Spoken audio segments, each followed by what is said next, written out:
Hi. ഇന്നലത്തെ വീഡിയോയിൽ നല്ലൊരു കമൻറ്റ് വന്നിരുന്നു സുപ്രിയയുടെ. ഈ അമ്മായിയമ്മ സാഗ വന്നിട്ട് ഇന്നും ഇന്നലെയും തുടങ്ങിയതല്ല അത് സീതയുടെ കാലത്തിൽ രാമായണത്തിൽ വരെ ഉണ്ട്. അതിലൊരു കഥയാണ് ആ കുട്ടി അതിൽ എഴുതിയിരിക്കുന്നത്.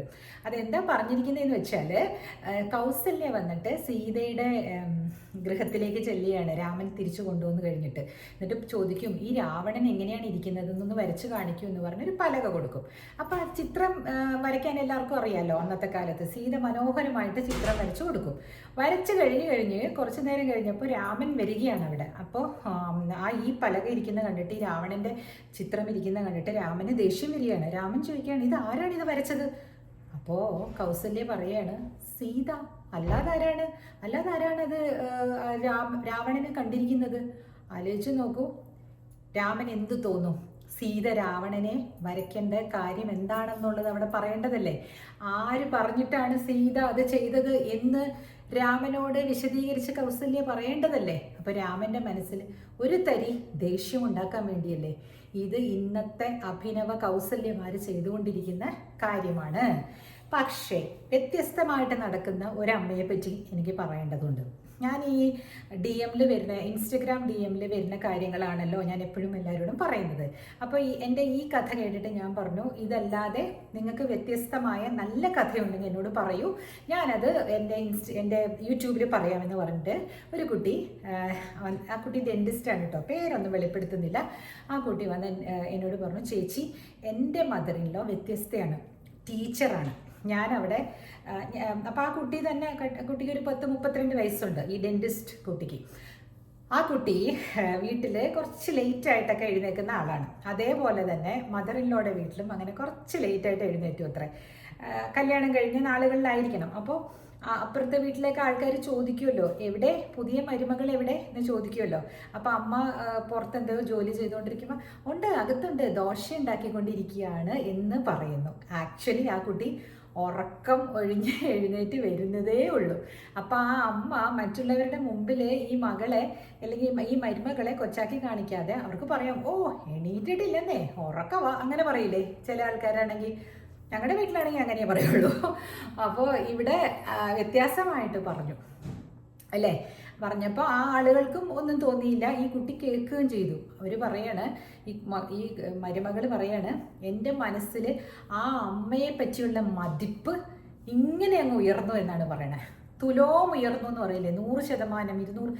ഇപ്പോഴും വിവാഹം കഴിഞ്ഞിട്ട് 5-8 വർഷമായി തോന്നുന്നു. പക്ഷേ ഇപ്പോഴും ആ അമ്മ ഓരോ പ്രാവശ്യവും ഓരോരോ കാര്യങ്ങളിൽ ഇങ്ങനെ പ്രൂവ് ചെയ്തുകൊണ്ടിരിക്കുന്നു. എന്ന് പറഞ്ഞാൽ ഒരു നെഗറ്റിവിറ്റിയോ അല്ലെങ്കിൽ ഒരു ഇതോ ഇല്ലാത്ത ഒരു അമ്മ. അങ്ങനെയുള്ള അമ്മമാരും ഉണ്ടെന്ന് പറയണമല്ലോ. അപ്പോൾ ആ കുട്ടി വന്ന് പറഞ്ഞപ്പോൾ ഞാൻ വിചാരിച്ചു നിങ്ങളുമായിട്ട് അതും ഷെയർ ചെയ്യാം. അപ്പോൾ ഇനിയുള്ള കാലഘട്ടത്തിലേക്ക് നമ്മൾ വേണമെങ്കിൽ we can be the change. ഈ പ്രായത്തിലുള്ള നമ്മളെല്ലാവരും, ഇപ്പം എന്നെ കേൾക്കുന്ന കുറേ പേരില്ലേ ഈ പ്രായത്തിലുള്ളവർ, അവരൊക്കെ ചേഞ്ച് ആയിട്ടുണ്ടാകാം, എനിക്കറിയില്ലല്ലോ. ഞാൻ പറയുമ്പോൾ നിങ്ങൾ താഴെ കമൻറ്റ് ചെയ്തോളൂ, ഞങ്ങൾ ചേഞ്ച് ആയിട്ടുണ്ട്, ഞങ്ങൾ വ്യത്യസ്തമായിട്ട് ചിന്തിക്കുന്നുണ്ട്, അവരെ അവരുടെ പാടിന് വിടുന്നുണ്ട്. അതേപോലെ ഇതേ അമ്മായിയമ്മയിലെ, നമ്മളിപ്പോൾ പറഞ്ഞ കഥയിലെ അമ്മായിയമ്മ അവരുടെ സിസ്റ്റേഴ്സൊക്കെ വിളിച്ചെന്തെങ്കിലുമൊക്കെ ചെറുതായിട്ടൊക്കെ മക്കളുടെ കാര്യം അതൊക്കെ പറയുമ്പോൾ അവർ പറയും അത്രേ, ഓ നമ്മുടെ മക്കളല്ലേ, സമാധാനമായിട്ട് ജീവിച്ചോട്ടെ, അങ്ങനെ പറയുമെന്ന്. അപ്പോൾ ഒരു തലമുറ പുറകിൽ സമാധാനക്കുറവ് എങ്ങനെ ഉണ്ടാക്കണമെന്ന് കരുതിക്കൊണ്ടിരിക്കുന്ന മദർ ഇൻ ലോസിൻ്റെ ഓപ്പോസിറ്റായിട്ട് ഒരു sect of mothers in law പറഞ്ഞു വരുമ്പോൾ എപ്പോഴും തെറ്റിപ്പോകുന്നു, മദേഴ്സ് ഇൻ ലോ ഉണ്ടായി വരുന്നുണ്ട്. അപ്പോൾ ഞാൻ ഇന്നലെ പറഞ്ഞ പോലെ കുറച്ച് നാൾ കഴിയുമ്പോൾ എന്നെപ്പോലെ പോഡ്കാസ്റ്റ് ചെയ്യുന്ന വക്കീലന്മാരൊക്കെ ഉണ്ടെങ്കിൽ, അല്ലെങ്കിൽ ഇതുപോലത്തെ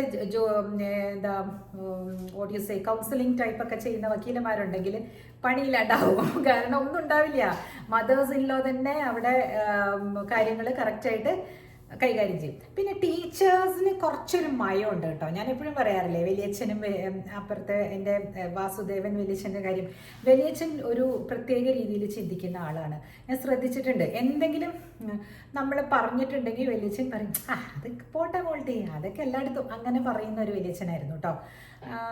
അച്ഛൻ പോട്ടെ എന്നല്ല പറയാം, അച്ഛൻ അതിൻ്റെ കാര്യങ്ങളെല്ലാം മനസ്സിലാക്കിയിട്ട് ഫൈറ്റ് ചെയ്യണം എന്ന് പറയും. അപ്പോൾ രണ്ട് തരത്തിലാണ്. അച്ഛന് അത് ഞാനങ്ങനെ വിട്ടുകൊടുത്ത അച്ഛനത് സഹിക്കാൻ പറ്റില്ല. അച്ഛൻ പറയണ ഒരു അന്യായം ചെയ്യുമ്പോൾ നിങ്ങൾ പറഞ്ഞു കൊടുത്തില്ലെങ്കിൽ, മക്കൾ പറഞ്ഞു കൊടുത്തില്ലെങ്കിൽ വേറെ ആരാണ് പറഞ്ഞു കൊടുക്കുക? വേറെ ആർക്കും ധൈര്യം ഉണ്ടാവില്ല പറയാനായിട്ട്.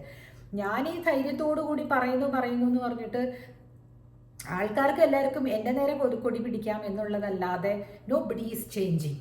ആരും ചേഞ്ച് ആവുന്നില്ല. അപ്പം ഞാൻ തീരുമാനിച്ചിരിക്കുകയാണ്, ഞാൻ നിങ്ങളോടും പറയുകയാണ്, നമുക്കങ്ങ് ചേഞ്ച് ആയേക്കാം. നമ്മൾ എന്ത് ചെയ്യണം? സൈലൻസ് അങ്ങോട്ട് എടുക്കാം. സൈലൻസ് പറഞ്ഞാൽ നോട്ട് ഇൻ യൂട്യൂബ്. ആ ചെയ്യുന്ന വ്യക്തികളോട്, ഡ്രാമ ഉണ്ടാക്കുന്ന ആൾക്കാരോട് സൈലൻസ്, ഡിറ്റാച്ച്മെൻറ്റ്, ലെറ്റ് ഗോ. അതാണ് എൻ്റെ പ്രിൻസിപ്പിൾ. സോ ലെറ്റ് ഗോ പ്രിൻസിപ്പിളാണ് ഞാൻ നിങ്ങൾക്ക് ഇന്ന് ടേക്ക് അവേ ആയിട്ട് തരുന്നത്. ഈ ലെറ്റ് ഗോ എന്ന് പറയുന്ന പ്രിൻസിപ്പിൾ പറഞ്ഞത്, അപ്പോൾ ആരോ ഒരു പ്രാവശ്യം ഞാനിത് പറഞ്ഞപ്പോൾ ഇതിൻ്റെ അടിയിലൊന്ന് പറയണേ, അമേരിക്കക്കാരുടെ പ്രിൻസിപ്പിളും കൊണ്ട് ഇവിടെ വരണ്ടെന്ന്. എന്താ അമേരിക്കക്കാരുടെ? അവിടെ പോയി നമുക്ക് പഠിക്കാം, അവിടെ പോയി ജീവിക്കാം, അവർ കാണിച്ചു കൂട്ടുന്ന അഭിപ്രായം എല്ലാം നമുക്ക് കാണിക്കാമെങ്കിൽ അവർ പറയുന്ന നല്ല കാര്യങ്ങളും എടുക്കുക. അത് ലെറ്റ് ഗോ എന്ന് പറഞ്ഞാൽ മെൽ റോബിൻസ് എന്നെ പോലെ ഒരു അറ്റോർണി ആയിരുന്ന ഒരു ലേഡിയാണ് അവർ. അത് കഴിഞ്ഞിട്ട് she started voicing these kind of issues, social relevant issues. അപ്പോൾ അതിൽ അവർ പറയുന്നത്, നിങ്ങൾ നിങ്ങളുടെ കൗണ്ടിയിൽ അല്ലെങ്കിൽ നിങ്ങളുടെ ഗ്രാമത്തിൽ നിങ്ങൾ ഒരു പഞ്ചായത്ത് പ്രസിഡന്റ് പോലും ആകാൻ ഉദ്ദേശിക്കുന്നില്ലെങ്കിൽ നിങ്ങൾ എന്തിനാണ് മറ്റുള്ളവരെ പ്രീണപ്പെടുത്താനായിട്ട് പ്രീണിപ്പിക്കാൻ നടക്കുന്നത്? Don't do that. അപ്പോൾ if they want to say something about you, നിങ്ങളെപ്പറ്റി മോശമാണ് മറ്റുള്ളവരോട് പറയേണ്ടതെങ്കിൽ ലെറ്റ് ദം. ഇപ്പോൾ 1000 കുടത്തിൻ്റെ വായ മൂടിക്കെട്ടാം, ഒരാളുടെ വായ മൂടിക്കെട്ടാൻ പറ്റില്ല എന്ന് പറയുന്നത് കേട്ടിട്ടില്ലേ? ഒരുപാട് കാര്യങ്ങൾ എൻ്റെ ജീവിതത്തിൽ അങ്ങനെ ഉണ്ടായിട്ടുണ്ട്. ഞാനറിയില്ല, ഞാൻ അവിടെയൊക്കെ ഒരു വിസിറ്ററാണ്, ഞാൻ അവിടെ താമസിക്കുന്നില്ല. ഞാൻ പോകുന്ന എൻ്റെ ഇൻലോസിൻ്റെ വീട്ടിൽ ഞാൻ താമസിക്കാറില്ല. പക്ഷേ പല സ്ഥലത്തു നിന്നും ഞാൻ പോയി കഴിഞ്ഞ് വന്നിട്ട് കേൾക്കുന്ന ഓരോ വാർത്തകൾ കേൾക്കുമ്പോൾ ഇല്ല, ഇവിടെയാണ് വേദന തോന്നുന്നത്. അത് ഇപ്പോൾ യൂട്യൂബ് ഉള്ളതുകൊണ്ട് അറ്റ്ലീസ്റ്റ് പറയാൻ പറ്റുന്നു, ഇങ്ങനെയൊക്കെയാണ് വീടുകളിൽ നടക്കുന്നത്. നിങ്ങൾ അപ്പോൾ ഒരുപാട് അനുഭവസ്ഥരുണ്ട്. അപ്പോൾ ഈ പറഞ്ഞ പോലെ ഉണ്ടല്ലോ, അത് ശരി, നമ്മൾ ഒറ്റയ്ക്കല്ല അല്ലേ, നമ്മുടെ കൂടെ ഒരു കൂട്ടം ട്രൈബ് ഉണ്ടല്ലേ. എൻ്റെ കൂടെ വരുന്നവർ ദൈവത്തെ ഓർത്ത് ഇനി ഒരുപാട് ഒതുങ്ങി കൂടുമൊന്നും വേണ്ട കേട്ടോ. ഞാനത് തന്നെയാണ് പറയണത്. ഹസ്ബൻഡ്സ് എന്ത് പറഞ്ഞാലും ശരി, അവർ മനസ്സിലാക്കണം, നമ്മളും സ്ത്രീകളാണ്. 50 കഴിഞ്ഞ സ്ത്രീകൾക്ക് അവർക്കും നട്ടെല്ലുണ്ട്, നിവർത്തി നിൽക്കണം. ആരെയാണ് നിങ്ങൾ പേടിക്കുന്നത്? ഇന്നലെ പറഞ്ഞ പോലെ ആരെയും പേടിക്കേണ്ട ആവശ്യമില്ല. കറക്റ്റായിട്ട് നേരെ വാ എന്നുള്ള രീതിയിൽ നമ്മുടെ കാര്യങ്ങളെല്ലാം, അതായത് നമ്മുടെ കടമകളും നമ്മുടെ ഡ്യൂട്ടീസും ചെയ്യുന്ന സ്ത്രീകൾ ഒരിക്കലും താഴ്ന്നു കൊടുക്കരുത് ആവശ്യമില്ലാത്ത കാര്യത്തിന് കേട്ടോ. എന്ന് പറഞ്ഞ് പോയി എല്ലാത്തിനും പോയി ഫൈറ്റ് ചെയ്യാനല്ല. Move away from that place. എൻ്റെ കുറച്ച് ഫ്രണ്ട്സ് എൻ്റെ അടുത്ത് പറഞ്ഞു, ആകെ you are overdoing things എന്ന് പറഞ്ഞു കേട്ടോ. ശരിയാണേ, ഞാൻ ചോദിക്കുന്നതിന് മുമ്പ് തന്നെ എല്ലാം ചെയ്തു കൊടുക്കുന്ന ഒരു ആളാണ്. അപ്പോൾ എനിക്ക് തോന്നുന്നു അതെല്ലാവർക്കും സ്വീകാര്യമായിരിക്കില്ല. ഇവരാരാണ് എൻ്റെ കാര്യങ്ങളിൽ ഇത്ര ഇടപെടാനായിട്ട്? ഞാൻ നേരത്തെ പറഞ്ഞ പോലെ, നീ പുറത്തുനിന്ന് വന്നതല്ലേ വാമൂട് എന്നൊരു സ്ത്രീ പറഞ്ഞു അത്രേ, ഒരു അമ്മായിയമ്മ. എൻ്റെ അമ്മായിയമ്മ അല്ല കേട്ടോ, വേറെ ഒരു ലേഡി അങ്ങനെ പറഞ്ഞു എന്ന് ഒരു കുട്ടിയുടെ അടുത്ത്.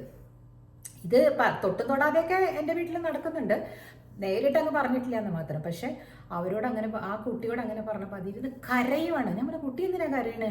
ഞാനിപ്പോൾ ആരുമല്ലേ? അപ്പോൾ ഞാൻ ചോദിക്കുന്നത്, നമ്മളാണ്, അവർ നമ്മളെ അംഗീകരിച്ചിട്ട് വേണ്ട അല്ലേ? അപ്പോൾ ഇതൊരു സാഗയാണ്, മനസ്സിലായില്ലേ? ഈ പറഞ്ഞ പോലെ അന്നത്തെ കാല രാമായണം മുതൽ ഇന്ന് ഈ നൂറ്റാണ്ട് AI ആർട്ടിഫിഷ്യൽ ഇൻ്റലിജൻസിൻ്റെ നൂറ്റാണ്ട് വരെ ഇത് തന്നെ നടക്കുന്നു. So let us B the change. Let them talk. ആരാണ് അങ്ങനെ ചെയ്യുന്നത്? Let them. അവർക്ക് നമ്മളെ ഇഷ്ടമല്ലേ? വേണ്ട, ലെറ്റ് ദം. നമ്മൾ പോയിട്ട് ഇനി അവരെ ഇഷ്ടപ്പെടുത്താൻ ശ്രമിക്കേണ്ട. ഡോണ്ട് ഇത് ഞാൻ എന്നോടും കൂടെ പറയുന്ന കാര്യങ്ങളാണ് നിങ്ങൾക്ക് പറയുന്നത്. So it is not like ഞാനിവിടെ വന്ന് പ്രീച്ച് ചെയ്യുന്നതെന്ന് ഓർക്കല്ലേ. ആര് വേണമെങ്കിലും നിങ്ങൾ ഇപ്പം സപ്പോസ് നിങ്ങൾ നിങ്ങളുടെ സ്റ്റാൻഡ് തെളിച്ച് പറയുകയാണെങ്കിൽ നിങ്ങൾ അരകണ്ടെന്ന് പറയും. ഞാനന്ന് പറഞ്ഞല്ലോ എൻ്റെ അടുക്കളയിൽ കയറി പാചകം ചെയ്തവരെ പറ്റിയിട്ട്. ഞാൻ ശരിക്കും പറഞ്ഞാൽ നല്ലൊരു ആതിഥേയായിരുന്നില്ലേ? 3 ദിവസം, 3ാമത്തെ ദിവസം ഞാനത് പറഞ്ഞപ്പോഴേക്കും ഇവിടെ ഇതിനകത്ത് ആളുകളൊക്കെ പറയുന്നു, ചേച്ചി ബ്രെഡ് മുട്ടയുണ്ടായിരുന്നില്ലേ? ബ്രെഡും മുട്ടയൊക്കെ ഉണ്ട് ഇല്ലെന്നല്ല, അതെടുത്ത് കഴിച്ചോട്ടെ, കുഴപ്പമൊന്നുമില്ല എനിക്ക്. ഇത് വീട്ടിൽ പാചകിച്ച് രാവിലെ 5 മണിക്ക് ഉണ്ടാക്കിയിട്ട് എനിക്കും കൂടെ ഉണ്ടാക്കി വെച്ചപ്പോൾ അതൊരു കൊച്ചാക്കലല്ലേ? എന്തുകൊണ്ട് ആ കൊച്ചാക്കൽ ആളുകൾ അംഗീകരിക്കുന്നില്ല? ഈ ഗുഡ് ഗേൾ സിൻഡ്രോം എന്ന് പറയുന്ന, അതായത് ഞാൻ നല്ലവളാണ് എന്നറിയിക്കാൻ വേണ്ടിയിട്ട്, ഞാനിപ്പോൾ ഇത് യൂട്യൂബിൽ പറയുന്നതുകൊണ്ടല്ലേ നിങ്ങൾ അറിയുന്നത്. അപ്പോൾ എന്നെ അഹങ്കാരിന്ന് മുദ്രകുത്തു അല്ലേ? ആയിക്കോട്ടെ, അതൊരു പട്ടമായിട്ട് എടുത്തോളൂ, അല്ലാതെ അല്ലെങ്കിൽ റൂഡായിട്ട് മുദ്ര കുത്തും. ഒരിക്കലും നമ്മളിൽ കീഴെ നിൽക്കുന്ന ആൾക്കാരെ ഇങ്ങനെ കാണാതിരിക്കുക. ഓ നീ ആര്, അങ്ങനെ കാണാതിരിക്കുക. അതാണ് റൂഡ്നെസ്സും അല്ലെങ്കിൽ അഹങ്കാരം എന്നൊക്കെ പറയുന്നത്. അത് ഇല്ലാത്തടത്തോളം കാലം നമുക്ക് നമ്മളെ ആരെ എന്ത് അഹങ്കാരം എന്ന് വിളിച്ചാലും ജസ്റ്റ് ഡോണ്ട് ബോദർ കേട്ടോ. അപ്പോൾ ഇന്നത്തെ തിയറി ലദ്ദം കേട്ടോ. ആര് വേണമെങ്കിലും പറഞ്ഞോട്ടെ, നമ്മൾ നമ്മുടെ ഡ്യൂട്ടി ചെയ്യുക, സന്തോഷമായിട്ടിരിക്കുക. അതെ, ഇവിടെ ഒരു എന്താ പറയണേ, ഹിന്ദിയിൽ പറയും ദർദ് എന്ന് പറയും, അതുണ്ടാകും. പക്ഷേ അതൊക്കെ പോകുന്നേ 4-5 പ്രാവശ്യം ഇങ്ങനെ ഡീപ് ബ്രീത്ത് എടുത്ത് വിടും 4 മിനിറ്റ്, അതോടുകൂടി അത് ശരിയാകും.